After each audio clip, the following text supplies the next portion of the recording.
ਸਤਿ ਸ਼੍ਰੀ ਅਕਾਲ ਜੀ। ਤੁਸੀਂ ਦੇਖ ਰਹੇ ਹੋ ਪੰਜਾਬ ਮੇਲ USA TV। ਮੈਂ ਹਾਂ ਬरुण कौर मान ਦਾ ਡਾਕਟਰ ਸ਼ੋਅ ਦੇ ਵਿੱਚ ਤੁਹਾਡਾ ਸਾਰਿਆਂ ਦਾ ਬਹੁਤ-ਬਹੁਤ ਸਵਾਗਤ।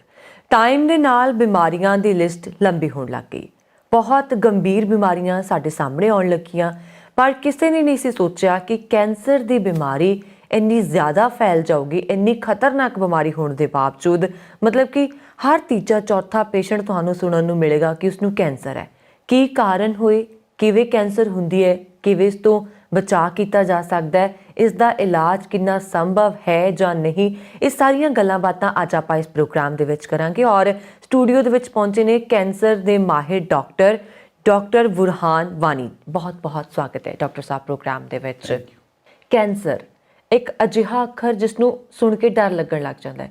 ਜਦੋਂ ਪਰਿਵਾਰ ਦੇ ਵਿੱਚ ਕਿਸੇ ਨੂੰ ਪਤਾ ਲੱਗਦਾ ਹੈ ਕਿ ਉਹਨਾਂ ਦੇ ਪਰਿਵਾਰਕ ਮੈਂਬਰ ਨੂੰ ਕੈਂਸਰ ਹੈ, ਉਹਨਾਂ ਨੂੰ ਤਾਂ ਹਫਤਾ ਮੈਂਟਲੀ ਸਿਚੁਏਸ਼ਨ ਸਹੀ ਕਰਨ ਨੂੰ ਲੱਗ ਜਾਂਦੀ ਹੈ ਕਿ ਸਾਡੀ ਫੈਮਿਲੀ 'ਚ ਵੀ ਕੈਂਸਰ ਆ ਗਿਆ।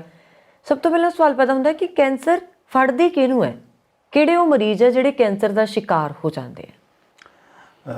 सत श्री अकाल। पहले तो आप सब लोगों का बहुत ही शुक्रगुजार कि आपने मेरे को आज बुलाया जी। देखिए, कैंसर जैसे बाकी बीमारियां हैं तो कैंसर भी एक बीमारी है, एक तकलीफ़ है।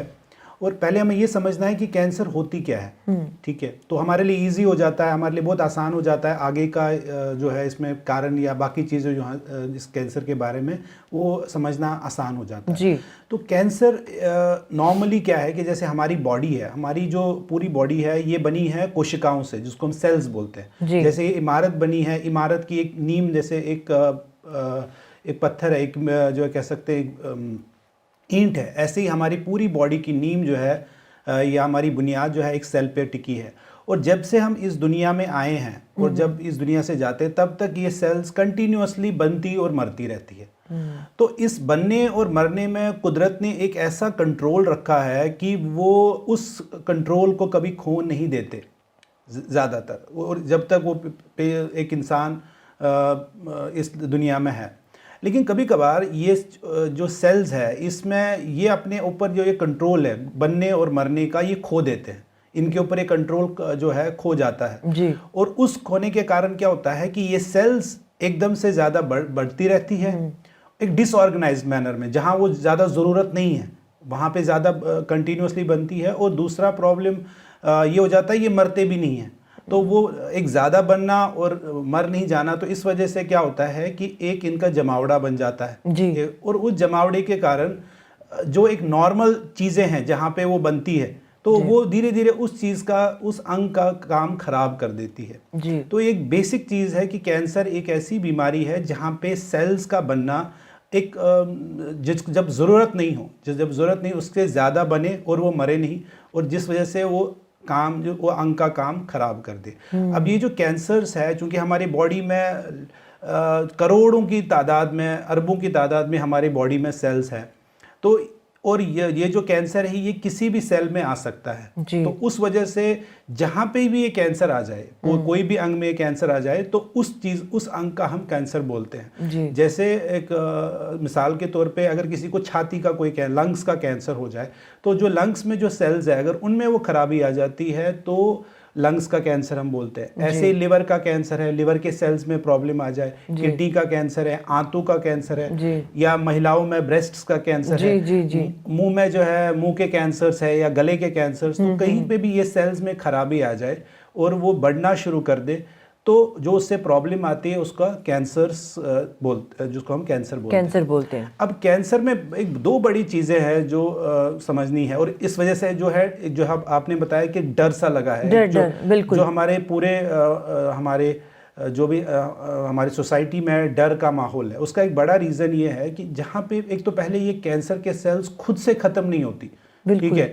इसका मतलब ये कि जब ये बनना शुरू करा और ये बढ़ता रहा और ये जहाँ पनपा तो वहाँ कंटिन्यूसली बढ़ता रहेगा। दूसरा प्रॉब्लम एक और चीज़ होता है, ये जो सेल्स है ये वहाँ से निकल के किसी और जगह फैल सकती है। तो ये खून के ज़्यादातर देखा गया है, ये खून के नसों के द्वारा। अच्छा, मैं आपकी बात को रोक रही हूँ। ज़रूरी नहीं कि अगर आपको ब्लड कैंसर है तभी पूरी बॉडी में फैलेगी, अगर आपको ब्रेस्ट की है ये भी फैल सकती है, बिल्कुल, अगर मुंह की है तब भी फैल सकती है। तो अक्सर आपने सुना है कि ये सुना भी होगा कि कैंसर्स जो है कहते हैं कि ये इसका फैला हुआ कैंसर है, एक जगह से निकल के दूसरी जगह आ गया है। तो फॉर एग्जाम्पल अगर किसी का ब्रेस्ट का कैंसर है, उसका लंग्स में आ गया, बोन्स में आ गया, इसका मतलब ये नहीं कि उसका लंग्स का अलग से कोई कैंसर है या ब्लड बोन्स का अलग कैंसर है। जी। वही सेल्स खून के नसों के द्वारा ये वहां से निकल के दूसरी जगह जा सकते हैं, वहां पे आप अपना एक नया बीज बो देते हैं और वहीं से एक नई पौध शुरू हो जाती है और उसका जो है एक और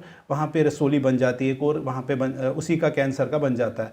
तो उस कारण से क्या होता है कि दो चीज़ें हैं, जहाँ पे ये कैंसर बनना वहाँ पे कंटिन्यूसली बढ़ता रहा और उससे जो अंग है उसको खराब कर दिया, उसका काम खराब कर दिया। और दूसरा, खून के नसों के द्वारा ये सेल दूसरे जगह जाते हैं और जिससे वहाँ पे एक नई पौध बनाते हैं और वहाँ का भी खराब कर सकते हैं। तो ये दो मेन चीज़ें हैं जिससे कैंसर्स का एक बड़ा प्रॉब्लम है। और अगर इसको वक्त रहते अगर इसका इलाज ना हो, अगर इसकी प्रॉपर जांच ना हो, इलाज ना हो, तो ये आगे जाके और प्रॉब्लम क्रिएट कर सकते। तो फिर बात आती है कि ये पकड़ता किन लोगों को है? देखिए, पहली बात ये है कि एक और चीज़ आपने बताया कि हमें ना एक जब पता चल जाता है किसी भी फैमिली मेम्बर या कोई भी किसी इंसान को कि मेरे को कैंसर है, वो बोलता है हमारे तो फैमिली में नहीं है, मेरे को तो हो ही नहीं सकता। पहली बात यह है कि कैंसर किसी भी इंसान को हो सकता है। कोई बंदा ये बोले कि मैं इस चीज़ से बिल्कुल इम्यून हूँ, मैं इससे मुझे ये नहीं हो सकता। मतलब लोग सोचते हैं जैसे शुगर पीढ़ी दर पीढ़ी चलती है, कुछ बीमारियां होती है जेनेटिक होती है, ये जेनेटिक नहीं है, किसी को भी कभी भी पकड़ सकता है। बिल्कुल, कैंसर किसी को भी हो सकता है, एक छोटे बच्चे में भी हो सकता है, एक बुजुर्ग में भी हो सकता है, एक जवान में भी हो सकता है। तो कैंसर एज सच ये नहीं कह सकते कि किसी खास महिला में हो सकता है या मर्द पुरुष में नहीं हो सकता, तो किसी में भी हो सकता है। अब क्या देखा गया है, जैसे आपने बताया कि कुछ कैंसर्स होते हैं, अब कारण क्या है, जैसे आपने बताया कोई चीज़ है, डॉक्टर साहब चलो ठीक है कैंसर तो हो गया, लेकिन इसका मतलब ये जो हम देख रहे हैं आज के टाइम में कि कैंसर बहुत ज़्यादा बढ़ रहे हैं, बहुत ज़्यादा कैंसर डिटेक्ट हो रहे हैं, उसके क्या कारण हैं, उसके कारण भी हम डिस्कस करेंगे जी। लेकिन ये जो चीज़ें हैं कि कैंसर, पहली बात समझना है किसी को भी हो सकता है। जब इंसान के मन में ये हो कि कैंसर किसी को भी हो सकता है, तो जब भी, जैसे हम आगे डिस्कस करेंगे क्या लक्षण हो सकते हैं,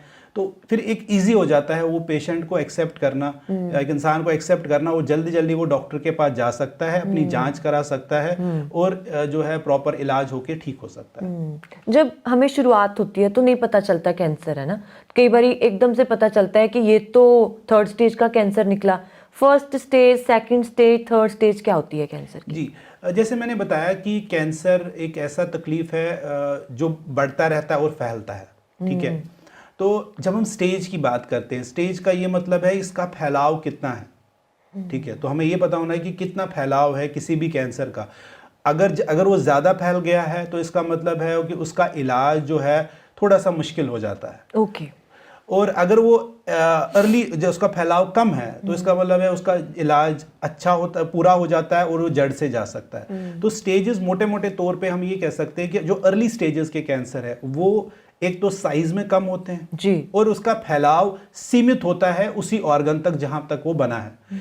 अगर उससे बाहर, जैसे स्टेज 3 या स्टेज 4 की बात किया जाए, अगर वही कैंसर आगे जाके हमारी जो कुदरत ने हमारे प्रोटेक्शन के लिए कुछ ऐसे नोड्स बनाए होते हैं, गठियां बनाई होती है, जैसे आप देखोगे कि कोई इन्फेक्शन होती है तो वहां से वो इन्फेक्शन डायरेक्टली ब्लड में नहीं जाता, पहले कुदरत ने कुछ ऐसे हमारे, आप मानो कि संतरी रखे हमारे बॉडी में जो उसको पकड़ लेते हैं ताकि वो नुकसान ना पहुंचाए, तो उस वजह से वो पकड़ लेता है। ऐसे ही ये कैंसर के सेल्स वहां फंस जाते हैं, चूंकि वो उसको खत्म नहीं कर पाते, वहां बढ़ता है तो उसको हम नोड्स में बोलते हैं। तो अगर ये नोड्स में जाए या वहां से निकल के शरीर के किसी और अंग में जाए, जैसे मैंने बताया, तो इसको हम स्टेज 3 या स्टेज 4 का कैंसर बोलते हैं। लेकिन तब भी स्टेज 3 या स्टेज 4 में तब भी इलाज किया जा सकता है। इलाज से काफी हद तक पेशेंट की कंडीशन को सुधार ला सकता है और उसकी लाइफ को भी काफी हद तक बढ़ाया जा सकता है। वैक्सीन अवेलेबल है हर कैंसर के लिए, जैसे ब्रेस्ट कैंसर, ब्लड कैंसर, अलग अलग तरह की कैंसर्स है, तो हर कैंसर के लिए वैक्सीन अवेलेबल है? नहीं, अभी आज के टाइम में बहुत सारी चीज़ें, आई थिंक मैं अपने सारे दर्शकों से ये चीज़ बोलना चाहता हूँ कि बहुत सारी ऐसी चीज़ें हैं जो आजकल हम सोशल मीडिया के द्वारा हमारे पास पहुँचती है कि आपने कोई वैक्सीन लगा लिया तो आपको सब कैंसर से छुटकारा मिल जाएगा। ऐसा नहीं है। आज अभी भी हमारे पास मे बी अभी आगे आ जाए, जैसे फ्यूचर में हमारे पास और भी बेटर जांच और रिसर्च आ जाए और हम एक ऐसा कुछ वैक्सीन या कुछ ऐसी दवाइयाँ बनाएं जो इसको और होने को रोक सकती है। जी। लेकिन अभी जो हमारे पास है, जो मेनली जो कैंसर्स है, इसमें इम्पॉर्टेंट है जो बच्चादानी का मुंह का कैंसर है, इसको हम सर्वाइकल कैंसर बोलते हैं। हमारे देश में बहुत ही कॉमन है। इंडिया में अगर मैं कह सकता हूँ कि पूरे वर्ल्ड के ऑलमोस्ट 2/3 कैंसर जो है बच्चादानी के मुंह के, वो इंडिया में पाए जाते हैं। तो उसको रोकने के लिए वो महिलाओं में जो है ब्रेस्ट के बाद सबसे कॉमन कैंसर है, सर्वाइकल कैंसर। और अगर उसमें एक आज और वो होता क्यों है, पनपता क्यों है, एक इन्फेक्शन के कारण, एक ऐसा वायरस होता है, उसको ह्यूमन पैपिलोमा वायरस बोलते हैं, उसके कारण वो होता है जी। और अगर हमारी बच्चियों में आगे एक वैक्सीन उसके लिए अवेलेबल है, अगर वो उनको 12 साल से पहले वो दिया जाए तो हम तकरीबन 80 से 90% चांस उसको जो है ख़त्म कर सकते हैं। वो होने के चांसेस को काफ़ी हद तक कम कर सकते हैं। बाकी इसके अलावा जो आपने बताया ब्रेस्ट के है, लंग्स के है, या हमारे मुंह के या गले के या बाकी जगहों के कैंसर के लिए अभी कोई वैक्सीन अवेलेबल नहीं है। हाँ, हमारे पास कुछ प्रिकॉशंस है जो हम ले सकते हैं, बट एज सच कोई वैक्सीन नहीं है। डॉक्टर, अगर वैक्सीन ही नहीं है तो इलाज कैसे संभव? देखिए, वैक्सीन हमें ये, जैसे मैंने बताया कि पहले हमें ये समझना है कि कैंसर के क्या कारण है। तो मोटा तौर पे हम जो कारण जब कैंसर के बोलते हैं, 2 मुख्य चीज़ों में उसको डिवाइड करते हैं। पहले हम बोलते हैं जेनेटिक कारण और दूसरे होते हैं एनवायरमेंटल। जेनेटिक कारण एक ऐसे कारण है जो हम ये कह सकते हैं, आपने देखा होगा किसी के फैमिली में, जैसे किसी का ब्रेस्ट का कैंसर हुआ तो उसकी किसी फैमिली में भी और जो है और कैंसर्स होते हैं। तो जो जेनेटिक कैंसर्स होते हैं वो 2 मेन उसके टाइप्स होते हैं। एक होता है जिसको हम बोलते हैं हेरिडिटरी कैंसर्स। हेरिडिटरी कैंसर्स ऐसे होते हैं जो एक जनरेशन से दूसरी जनरेशन में आते रहते हैं। और वो क्यों आते हैं, वो इसका एक रीज़न देखा गया है। कुछ हमारी बॉडी में, जैसे मैंने बताया, ये सेल्स कंटिन्यूसली बढ़ती और मरती रहती है। कुछ ऐसे जीन्स हैं जो इसको रेगुलेट करते हैं, जो इसको जो है कंट्रोल में रखते हैं। अगर उन जीन्स की खराबी आ जाए तो उस वजह से जो है वो कैंसर्स बनते हैं। ऐसे हमने देखा है कि ब्रेस्ट के कैंसर्स, ओवरी के जो अंडादानी है उसके कैंसर्स होते हैं। उनमें कुछ खास जीन, जैसे एक जीन सुना होगा, ब्राका जीन एक हम बोलते हैं अक्सर, तो उसका अगर खराबी आ जाए तो उसमें क्या है कि पीढ़ी दर पीढ़ी वो कैंसर ट्रांसमिट हो सकता है। तो उसमें वो कैंसर्स आ सकते हैं, उसको हेरिडिटरी कैंसर बोलते हैं। दूसरा कैंसर जो हम जिसको बोलते हैं जेनेटिक बैकग्राउंड हो सकता है, उसको बोलते हैं फैमिलियल कैंसर्स, कि एज सच कोई हेरिडिटरी नहीं है, लेकिन उस फैमिली के मल्टीपल मेंबर्स में हमने कैंसर्स देखे। उसका एक बड़ा कारण देखा गया है क्योंकि वो एक ही चीज फैमिली को शेयर करते हैं। तो उस शेयरिंग के दौरान कुछ ऐसी चीजें हो सकती है कि वो उस मल्टीपल जो है उनके फैमिली मेंबर्स में वो चीज आ गई है, तो उसको हम फैमिलियल कैंसर बोलते हैं। ओके। दूसरा एक इम्पॉर्टेंट चीज जो मैंने बताया, एनवायरमेंटल कॉजेज। अब कॉजेज एनवायरमेंटल ऐसे हैं जो हमारे लाइफ के साथ, जैसे हम पैदा होते हैं उससे लेके जब हम बूढ़े हो जाते हैं, वो हम जो हम चीज़ें करते हैं उसमें जो कुछ ऐसे कारण हो सकते हैं जिससे कैंसर का होना बढ़ सकता है। अब इसमें इम्पोर्टेंट क्या देखा गया है, जो कॉमनली क्या मैं बताऊंगा आपको, हमारे लाइफस्टाइल डिसऑर्डर जो हमने देखा, smoking in any form, whether it is cigarette smoking हो गया, तंबाकू खाना हो गया, खैनी है, बाकी चीज़ें हैं, उससे बहुत सारे कैंसर्स को देखा गया है बढ़ सकते हैं। स्पेशली छाती के कैंसर्स, मुंह के कैंसर्स, गले के कैंसर्स काफ़ी कॉमन है। इसके अलावा दूसरा चीज़ जो हमने देखा है वो है हमारा ऑफ लेट, जो हमारी लाइफस्टाइल में चेंजेस आए हैं। जैसे हमारे पास प्रॉब्लम ये आए हुए यार ओबेसिटी का, जैसे हमारा मोटापा बढ़ रहा है, जो अक्सर देखा गया है कि मोटापा बढ़ने के कारण बाकी प्रॉब्लम जैसे डायबिटीज़, हार्ट के प्रॉब्लम्स आते हैं। ऐसे ही कैंसर्स को भी देखा गया है, वो भी बढ़ जाते हैं जी। तीसरा हमारी फिजिकल इनएक्टिविटी। पहले हम काफ़ी जो है, जैसे हम देखेंगे आज से 20 साल 30 साल पहले हमारी एक्टिविटी काफ़ी ज़्यादा थी, लेकिन आज जो हमारे पास अवेलेबिलिटी है, जो मीन्स ऑफ ट्रांसपोर्ट, उससे हमारी एक्टिविटी काफ़ी हद तक रुक गई है। बिल्कुल बिल्कुल। तो उसके कारण भी जो है देखा गया है कि कैंसर्स के जो है चांसेस बढ़ गए। डॉक्टर, फिर कौन कौन से ऐसे कैंसर हैं जो ठीक हो जाते हैं? देखिए कैंसर जैसे मैंने बताया सारे कैंसर्स ठीक हो सकते हैं। अगर दवाई नहीं तो कैंसर कैसे ठीक होगा? नहीं, ये मेरा क्वेश्चन, हाँ, थोड़ा मैं कंफ्यूज हूँ। नहीं मैं बताता हूँ, इसमें कोई ऐसा कंफ्यूजन की बात नहीं। पहली बात ये आपको समझना है कैंसर ठीक हो सकता है। कैंसर अपने आप को मेंटली भी स्ट्रांग करना है कि पहले मेरा सबसे कैंसर ठीक इम्पोर्टेंट होगा। देखिए मैं आपको ये चीज़ बता रहा हूँ कि जब भी कोई भी एक इंसान में या कोई फैमिली में पता चलता है कि कैंसर हो सकता है, तो हमें एक चीज़ समझना है, ये आपको पहली मानना, जैसे बाकी बीमारियां हैं ऐसे ही ये भी इसको एज ए बीमारी लेना है। ठीक है, जब आप बीमारी लेते हो तो अब आप परेशान नहीं होते, तो आप साइकोलॉजिकली इसको एक तैयार हो जाते हो कि हमें इसका इलाज करना है। तो इसका कैंसर ठीक हो सकते हैं, बिल्कुल ठीक हो सकते हैं, और पेशेंट एक नॉर्मल लाइफ जी सकता है। तो इसमें परेशान नहीं होना है। अब जो आपका एक और सवाल है जो आप पूछ रहे थे कि सर कैंसर का इलाज क्या है जब वैक्सीन नहीं है। वैक्सीन मेनली जो है कोई भी चीज वो प्रिवेंशन के लिए है जी, कि अभी कुछ हुआ नहीं है। अभी हमारे जैसे अभी आपने देखा अभी कोविड का प्रॉब्लम आया, तो आज के टाइम में वैक्सीन है, इसका मतलब कि अभी उसमें वो वायरस नहीं आया, तो इस वजह से हमारे बॉडी में ऑलरेडी वो इम्यूनिटी है, तो वो इसको अगर आए भी तो रोक सकती है।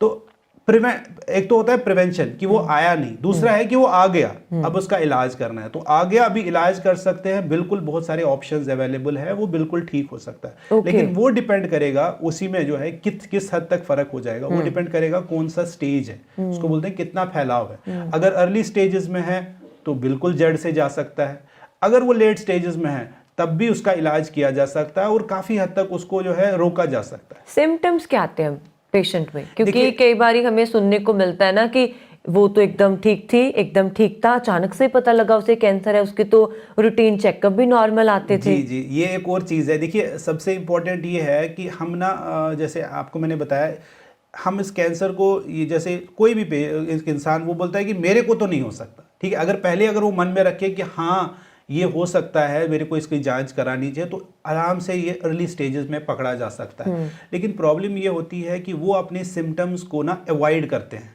वो इसको किसी और चीज़ की तरफ लेते हैं। फॉर एग्जांपल, अगर जो कॉमनली हम देखते हैं, अगर कोई नॉर्मली जो कैंसर्स होते हैं, जैसे मैंने बताया, वो किसी भी अंग में आ सकते हैं और वहाँ पे वो जो है उसका अंग का काम खराब करते हैं। जैसे फॉर एग्जांपल हम मिसाल के तौर पे हम ब्रेस्ट का कैंसर ले लेते हैं। ब्रेस्ट के कैंसर में एक सबसे जो कॉमन सिम्टम है वो एक गांठ है, जो महिलाओं के ब्रेस्ट में आ सकती है, छाती में आ सकती है। और अगर ये छाती, अब ज़्यादातर क्या रहता है, क्योंकि ये जो कैंसर की गांठें हैं ये पेनफुल नहीं होती, ये पेनलेस होती है, मतलब ज्यादातर पेन नहीं होती, तो एक महिला भी परेशान नहीं होती। वो बोलती है ठीक है गांठ है तो मेरे को क्यों परेशानी है, ठीक है थोड़ा सा है, तो अपनी लाइफ को वो कंटिन्यू करती है। वो लेकिन धीरे धीरे देखती है कि ये गांठ बढ़ रही है या उसमें कुछ नए चेंजेस आ रहे हैं, जैसे स्किन, उसका जो ऊपर वाली चमड़ी है उसमें कुछ खराबियां आ जाती है, या धीरे धीरे जो वहाँ पे निप्पल है वो जो है वो अंदर की तरफ जाती है, या वो देखते हैं कि उनके जो है जो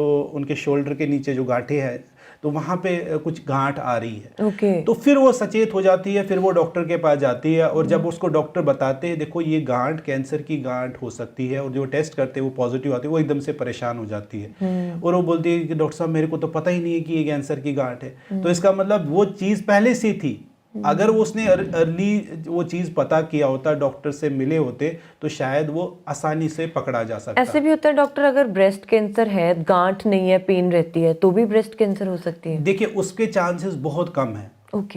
पहली बात तो ये है कि उसके चांसेस बहुत कम है, लेकिन उसके बावजूद भी अगर कोई चीज़, मैं आपको बता दूं, कोई भी ऐसा सिम्टम जो नहीं जा रहा है, फ़र्क नहीं हो रहा है, अगर वो हफ्ता 10 दिन 2 हफ्ते रहे, हमें डेफिनेटली उसकी जांच करानी चाहिए, डॉक्टर को दिखाना चाहिए। अब एक और चीज़ है, आप बोलोगे डॉक्टर साहब क्या कैंसर के सिम्टम अलग से होते हैं वो बाकी बीमारियों से? ऐसा नहीं है जी। कैंसर के सिम्टम मिमिक करते हैं बाकी बीमारियों को, इसी वजह से हम उनको पकड़ नहीं। जैसे हमारा जो लंग्स का कैंसर होता है उसमें खांसी रहती है, उसमें खून के साथ, थूक के साथ खून आ सकता है, उसमें सांस में दिक्कत आ सकती है, छाती में दर्द हो सकता है। अब ये प्रॉब्लम और भी चीजों में आ सकते हैं, ये इन्फेक्शन के कारण भी हो सकता है, ये जो है अगर टीबी के कारण भी हो सकता है। तो इसी वजह से बहुत इंपॉर्टेंट है कि जब भी हमें कोई भी सिम्टम ऐसा मिले जो ठीक नहीं हो रहा है, तो तब हम जितना जल्दी हो सके एक डॉक्टर, माहिर डॉक्टर से मिले। जरूरी नहीं है कि वो कैंसर के डॉक्टर से इनिशियली मिले,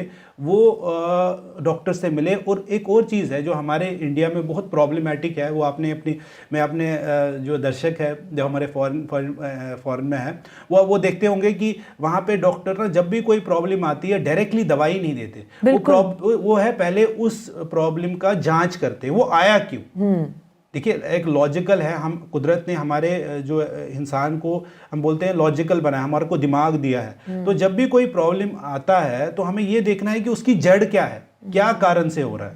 ये नहीं कि आपने दवाई ले ली तो जो है हाँ जी कुछ हद तक आराम आ गया और फिर प्रॉब्लम आ जाता है। तो हमें उसकी जड़ का पहुंचना होता है। तो अगर हम जड़ को पहुंचेंगे तो हम काफ़ी हद तक जो है उसको अर्ली डिटेक्ट कर सकते हैं। एक कॉमन में कैंसर एक पेट का कैंसर रहता है, या एक मैंने पंजाब में एक कॉमन कैंसर देखा, उसको हम बोलते हैं एक पित्ते का कैंसर। हाँ जी। अब पित्ते का कैंसर का प्रॉब्लम यह है कि इसके अलग से कोई सिम्टम नहीं होते, अलग से कोई लक्षण नहीं होते। ज़्यादातर पेशेंट्स में गैस का प्रॉब्लम रहता है, वो बोलते हैं कि मेरे को पेट में जो है पचता नहीं है खाना, या मैं जब खाती हूँ तो पेट बड़ा बड़ा लगता है। अब ज़्यादातर क्या करते हैं कि डॉक्टर यहाँ पे या तो लोकल केमिस्ट के पास जाते हैं या कोई लोकल डॉक्टर के पास जाते हैं, वो उनको कुछ गैस की दवाइयाँ दे, थोड़ी देर आराम आ जाता है। लेकिन 3-4 महीने 5 महीने फ़र्क नहीं पड़े, फिर वो डॉक्टर के पास जब जाते हैं जांच कराते हैं, पता चलता है कि वो पित्ते का कैंसर था।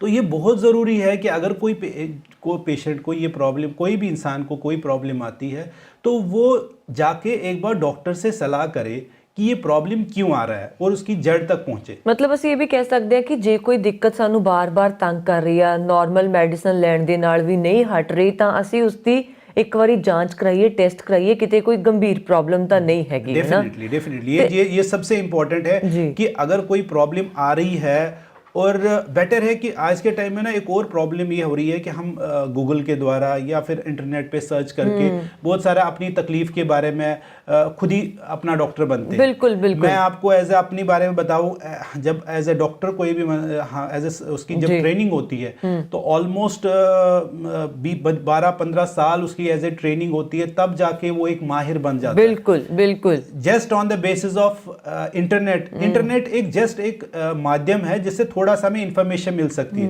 लेकिन वो इंफॉर्मेशन किस हद तक हमारे लिए ठीक है या नहीं ठीक है, उसका बेटर ये है कि आप उसके माहिर लोग से मिलो और उससे डिस्कस करो।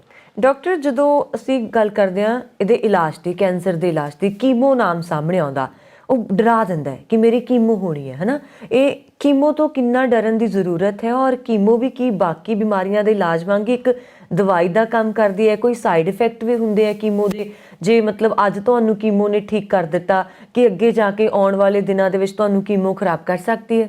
देखिए कीमो जो मैं बता रहा था अभी, जो कैंसर का ट्रीटमेंट है, अब कैंसर के ट्रीटमेंट में बहुत सारे ऑप्शंस हैं। आज के टाइम में बहुत सारे ऑप्शंस है। जैसे जैसे विज्ञान बढ़ता गया, साइंस तरक्की करता गया, तो बहुत ज़्यादा ट्रीटमेंट ऑप्शंस आज के टाइम में अवेलेबल है।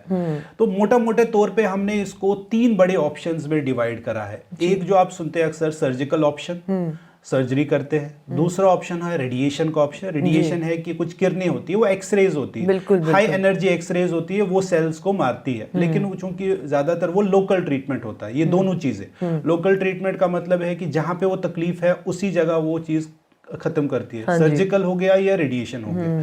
तीसरा जो है वो मेडिकल मैनेजमेंट है। मेडिकल मैनेजमेंट में बहुत सारे ऑप्शंस होते हैं। एक ऑप्शन जो है हमने बताया, उसको हम कीमोथेरेपी बोलते हैं। अब कीमोथेरेपी जो है ये एक दवाई का नाम नहीं है, इसमें 400-500 किस्म की वक्री दवाइयां जो है और हर दवाई का एक अलग इफेक्ट है और हर दवाई अलग अलग कैंसर में दिया जाता है। और ऐसा नहीं है कि एक कैंसर में मल्टीपल ऑप्शंस होते हैं, मल्टीपल कीमोथेरेपी के ड्रग्स के ऑप्शंस हो सकते हैं। ओके, फॉर एग्जांपल जे बुखार चढ़िया तो कोई डॉक्टर कोई दवाई दे दिंदा, कोई डॉक्टर कोई दवाई दे दिंदा, इदां ही कैंसर चा ऐसे ही कैंसर दा है। ठीक है, ऐसे मैं कह सकता हूँ जैसे ब्रेस्ट का कैंसर है, उसमें भी जो दवाइयाँ हैं, जो मेडिसिन अवेलेबल है, उसको कीमोथेरेपी एक तो ऑप्शंस है उसमें। अब उसमें 4-5 किस्म की अलग अलग दवाइयाँ हैं। अब ये कीमोथेरेपी से डर क्यों लगता है? ये एक और चीज है सर, कीमोथेरेपी हम सुनते हैं नाम से भाग जाता है। पहली बात ये है, देखिए कि कोई भी दवाई आप लेते हैं, अगर वो उस डॉक्टर, माहिर डॉक्टर से आप करें तो उसको डॉक्टर को ये पता होता है कि इसका इफेक्ट क्या है, और सेकंड इंपॉर्टेंट है कि इसका साइड इफेक्ट क्या है। अब साइड इफेक्ट क्यों आते हैं, ये कोई चीज़ समझना है। साइड इफेक्ट इस वजह से आते हैं क्योंकि ये जो चीज़ है, ये कैंसर जो चीज़ है नॉर्मल नहीं है, ये अपनी ही बॉडी अपने आप को ख़राब कर रही है। तो हमें कुछ दवाइयाँ देनी है जिससे ये सेल्स ख़त्म होती है। उससे अब कभी कभार क्या होता है, उससे कुछ साइड इफ़ेक्ट क्यों आते हैं, क्योंकि ये जो दवाइयाँ हैं ये अपने नॉर्मल सेल्स को भी कभी कभार नुकसान पहुंचा सकते हैं, जिसकी वजह से कुछ साइड इफ़ेक्ट आ सकते हैं। लेकिन जब आप माहिर डॉक्टर के पास जाते हैं, कैंसर के माहिर, तो वो आपको इस बारे में पहले ही सचेत करते हैं, देखो ये दवाई हम देते हैं, इससे ये प्रॉब्लम आ सकते हैं, तो आपको परेशान नहीं होना है, ठीक है। तो आपके मन में पहले ही आ जाता है कि ये आ सकता है, और उसको कम करने के लिए कुछ दवाइयां भी देते हैं। वो चीज, वो उसके होने के चांसेस और कम हो जाते हैं। अगर कोई चीज आ भी जाए, जैसे कोई प्रॉब्लम आ भी जाता है, तो उसका इलाज भी हो सकता है, वो ठीक हो सकता है। तो ऐसे कीमोथेरेपी को जो है हमारे सोसाइटी में उसका एक ना गलत तरीके से प्रेजेंट किया गया, और इसी वजह से लोग उससे डरते हैं। ट्रीटमेंट ਜਦੋਂ ਕੈਂਸਰ ਦਾ ਹੋ ਜਾਂਦਾ ਹੈ, ਉਸ ਤੋਂ ਬਾਅਦ ਕਿਹੜੇ ਤੁਹਾਨੂੰ ਮਤਲਬ ਕਿ ਖਿਆਲ ਰੱਖਣੇ ਪੈਣਗੇ? देखिए, कैंसर के ट्रीटमेंट में एक और चीज़ इंपॉर्टेंट है, ये नहीं हो गया कि किसी का कैंसर की सर्जरी होगी, रेडिएशन होगी, कीमोथेरेपी होगी तो ख़त्म हो गया। ट्रीटमेंट उतना तक सीमित नहीं है। उसके बाद सबसे इम्पोर्टेंट है फॉलोअप। फॉलोअप बहुत इंपॉर्टेंट है कैंसर में, क्योंकि इस वजह से, क्योंकि ये वापस आ सकता है, दोबारा आ सकता है। अच्छा, एक बार किसी का खत्म हो गया, उन्हें कैंसर कदे भी दोबारा हो, ओके, वही कैंसर शायद दोबारा वापस आ जाए, ठीक है। और वापस ज़्यादातर देखा गया है कि पहले 4 से 5 साल उसका होने के चांसेस, वापस आने के चांसेस काफ़ी ज़्यादा होते हैं। अगर हम ज़्यादातर कैंसर्स में हम ये मानते हैं कि अगर 5 साल तक नहीं आए तो फिर उसमें चांसेस बहुत कम रहते हैं वापस आने के। तो इस वजह से जैसे ही वो ट्रीटमेंट ख़त्म हो जाता है, तो उसके बाद हम पेशेंट्स को 3 या 4 महीने बाद फॉलोअप के लिए बुलाते हैं। तो फॉलोअप में उनके कैंसर के हिसाब से, जो उनका कैंसर है उसमें हिसाब से कुछ जांच होती है, वो चेक किया जाता है क्या वो कैंसर कंट्रोल में है या नहीं है। अगर मैं कंट्रोल में है तो फॉलोअप पीरियड कंटिन्यू होता है। अगर वो नहीं है, या अगर पेशेंट के कुछ और सिम्टम आते हैं, कभी कभार ऐसा भी है पेशेंट को लगता है मैं तो ठीक हो गई, लेकिन उसके कुछ सिम्टम आते हैं, वो उसको इग्नोर करती है। लेकिन जब वो डॉक्टर से वो चीज़ साझा करती है तो हम उनको बोलते हैं नहीं, ये दोबारा हमें कुछ जांच करनी पड़ेगी, ये देखना पड़ेगा कहीं ये कैंसर की दोबारा प्रॉब्लम तो नहीं है। तो फॉलोअप होना बहुत इंपॉर्टेंट है, टाइम से आना बहुत इंपॉर्टेंट है। इसके साथ साथ कभी कभार कुछ मेडिसिन भी चलते हैं जो लॉन्ग टर्म के लिए चलते हैं, जिसको मेंटेनेंस ट्रीटमेंट है। कुछ ऐसे जैसे ब्रेस्ट के कैंसर से उसमें हार्मोनल ट्रीटमेंट के ऑप्शंस होते हैं जो लंबा चलते हैं, जो 5 साल 10 साल एक महिला को खाने पड़ते हैं। ਇੱਥੇ ਅਸੀਂ ਇਹ ਗੱਲ ਕਹਿ ਸਕਦੇ ਹਾਂ ਕਿ ਮਤਲਬ ਹਿੰਮਤ ਰੱਖਣੀ ਪੈਣੀ ਹੈ, ਕਿਉਂਕਿ ਟ੍ਰੀਟਮੈਂਟ ਲੰਬਾ ਹੁੰਦਾ ਹੈ ਕੈਂਸਰ ਦਾ, ਘਬਰਾਉਣਾ ਨਹੀਂ ਹੈ ਤੇ ਵਧੀਆ ਤਰੀਕੇ ਦੇ ਨਾਲ ਅੱਗੇ ਚੱਲਣਾ। मैंने हमारा एक अच्छा, इन्होंने एक स्टेटमेंट निकाला था, एक अच्छे स्लोगन दिया था, करोगे गल तो मिलेगा हल, ठीक है। तो जब आप बात करोगे, जब आप इस चीज़ों के बारे में बात करोगे तो आप उसका सोल्यूशन भी ढूंढोगे। जैसे हम कोई भी चीज़ के लाइफ में कोई भी प्रॉब्लम आती है, तो अगर हम उसका बात करेंगे, उसके बारे में दूसरे से बात करेंगे, तभी ही हमें उसका चीज़ों का हल मिलेगा। तो सेम वे में जो अगर ये कोई तकलीफ है, हमें उसको एज ए तकलीफ की तरह देखना है। हमें उसको ऐसा नहीं देखना कि नहीं ये हमारी जैसे किसी का कैंसर का डायग्नोसिस बन गया तो हमारी लाइफ वहाँ ही खत्म। ਆਮ ਤੌਰ ਤੇ ਦੇਖਣ ਚਾਹੁੰਦਾ ਕਿ ਅਸੀਂ ਕੈਂਸਰ ਨੂੰ ਕੈਂਸਰ ਸਮਝਦੇ ਹਾਂ, ਬਾਕੀ ਚੀਜ਼ਾਂ ਨੂੰ ਬਿਮਾਰੀ ਸਮਝਦੇ ਹਾਂ, ਕੈਂਸਰ ਨੂੰ ਬਿਮਾਰੀ ਨਹੀਂ ਸਮਝਦੇ। ਟਾਈਮ ਬਹੁਤ ਘੱਟ ਹੈ, ਪਰ ਜਾਂਦੇ ਹੋਏ ਇੱਕ ਬਹੁਤ ਇੰਪੋਰਟੈਂਟ ਸਵਾਲ ਮੇਰੇ ਵੱਲੋਂ। ਫੂਡ ਹਰ ਚੀਜ਼ ਦੇ ਵਿੱਚ ਬਹੁਤ ਇੰਪੋਰਟੈਂਟ ਰੋਲ ਅਦਾ ਕਰਦਾ ਹੈ, ਔਰ ਕੈਂਸਰ ਤੋਂ ਬਚਣ ਦੇ ਲਈ ਸਾਨੂੰ ਕਿਹੋ ਜਿਹਾ ਫੂਡ ਖਾਣਾ ਚਾਹੀਦਾ ਹੈ, ਜਾਂ ਕਿਹੜੇ ਉਹ ਫੂਡ ਨੇ ਜਿਹੜੇ ਕੈਂਸਰ ਦਾ ਕਾਰਨ ਹੁੰਦੇ ਨੇ? देखिए, आई थिंक जाते जाते ही एक अच्छा सवाल आपने पूछा। सबसे इम्पोर्टेंट है जो मैंने बताया, हमारे हाथों में क्या है, हमारे हाथों में कुछ ऐसी चीज़ें प्रिवेंशन है जिसको हम रोक सकते हैं, कैंसर के होने को रोक सकते हैं। उसमें इम्पोर्टेंट है हमारे खान पीन दा मैं यही सजेस्ट करूँगा जितना हो सके उतना फ्रेश फूड्स ले। तो fresh in the form of जो हम जैसे हमने देखा कि ज़्यादातर हम स्टेल फूड्स हम बनाते हैं, फिर काफ़ी देर रेफ्रिजरेट करते हैं, फिर कुछ कई दिनों तक वो चीज़ यूज़ करते हैं। ਹੁਣ ਤਾਂ ਰੈਡੀ ਟੂ ਮੇਡ ਆਉਣ ਲੱਗ ਗਿਆ, ਜਿੱਦਾਂ ਰੈਡੀ ਟੂ ਵੇਅਰ ਆਇਆ ਸੀ, ਰੈਡੀ ਟੂ ਮੇਡ ਆਉਣ ਲੱਗ ਗਿਆ। अवॉइड करें। एक तो जो हो सके हम कोशिश करें जो बिल्कुल फ्रेश फूड्स है उनको ले, सब्जियों में या फलों में जो है अवेलेबल है वो चीज़ ले। दूसरा इंपॉर्टेंट चीज़ है जो हम ज़्यादा बोलते हैं प्रोसेसिंग में, जैसे प्रोसेस्ड फूड आते हैं, हम देखते हैं कि आज के जैसे आपने बताया रेडी टू ईट है, तो जो बाहर से आते हैं हम 2 मिनट में 5 मिनट में अवेलेबल हो जाता है, बिल्कुल। उसको अवॉइड करें, खासकर बच्चों में पहले से उस चीज को अवॉइड करें। बिल्कुल। तीसरा इंपॉर्टेंट है जो जो फूड्स आज के टाइम में देखा गया उसमें काफी ज्यादा शुगर, चीनी होती है, काफी हाई मात्रा में साल्ट्स होते हैं, उन चीजों को जितना हो सके कम मात्रा में ले। चौथी है फ्राइड फूड्स, बहुत ज़्यादा फ्राइड फूड आज के टाइम में आता है। आप देखते हैं बहुत सारे स्टॉल्स लगते हैं फ्राइड फूड्स के, या रेडियां लगती है, तो अक्सर लोग जो है बहुत कुछ खाते हैं, उसका जितना हो सके कम से कम सेवन करें। पांचवा चीज़ है जो हमारे पास अवेलेबल है, जैसे नट्स आते हैं, बहुत सारे नट्स है, वो उसमें बहुत सारे एंटीऑक्सीडेंट्स होते हैं जो हेल्प करते हैं कैंसर्स को रोकने के, जैसे आमंड्स है, जैसे वॉलनट्स है, ठीक है, या इसी तरह रेजिन जो हम बोलते हैं किशमिश है, तो ये बहुत फायदेमंद है। हर रोज अगर इसका जो है 4 से 5 गिरिया बादाम की लिया जाए, 1 अखरोट की गिरी ली जाए, उससे काफी हद तक बॉडी को फायदा पहुंचता है, ये देखा गया है। इसके साथ साथ पानी का अच्छा सेवन रखें, ठीक है, और जितना हो सके अपने वेट को कंट्रोल रखें। अगर वेट बढ़ रहा है, वेट को जितना हो सके कंट्रोल में रखें। और last but not the least ये है कि हम एक्सरसाइज, अपनी फिजिकल एक्टिविटी को मेंटेन रखें। जी डॉक्टर, फिजिकल एक्टिविटी को जितना हो सके हर रोज कम से कम आधा घंटा अपने लिए ज़रूर निकालें, वो शाम को या सुबह आधा 1 घंटा अपने लिए ज़रूर निकालें। उस टाइम उसमें हमारी बॉडी को बहुत फ़ायदा मिलता है। एक तो हमारी डाइट, हमारी वेट कंट्रोल में रहता है, और हमारा बॉडी को भी, उसमें बॉडी की इम्यूनिटी काफ़ी ज़्यादा बूस्ट अप होती है। जो खराब वाली सेल्स है वो हर किसी बॉडी में बनती है जी। और हाँ, क्योंकि हमारी कुदरत ने एक ऐसा सिस्टम दिया है, इम्यून सिस्टम, जो वो इन सेल्स को ख़त्म कर देता है। तो जितना हम फिजिकल एक्टिविटी रखेंगे उतना जो हमारा इम्यून सिस्टम बेटर रहेगा और वो उन चीज़ों को लड़ सकता है। बिल्कुल, डॉक्टर ने सही गल कही है, डॉक्टर बुहान हुणा ने, क्योंकि खाना ही अज की तरीक च सब तो वड्डी बीमारी है। निक्के हुंदे कहे आ कि डब्बा बंद चीज़ां नहीं खाणियां, बंद पैकेट वालियां नहीं खाणियां। सो साडा जीवन का शेड्यूल इन्ना हो गया, असीं बिजी इन्ने हो गए कि सारा कुछ साडा डब्बा बंद होण लग गया। असीं चाहुंदे आ कि हर चीज़ फटाफट होवे, पर इस फटाफट दे विच साडीआं बीमारियां भी फटाफट तेज हो रही ने। इन्हां तो बचा बहुत जरूरी है। डॉक्टर बुहान, तुसीं प्रोग्राम च आए और कैंसर के उत्ते बड़ी सच्ची ते स्पष्ट जी जानकारी तुसीं दित्ती, तुहाडा बहुत बहुत शुक्रिया। Thank you.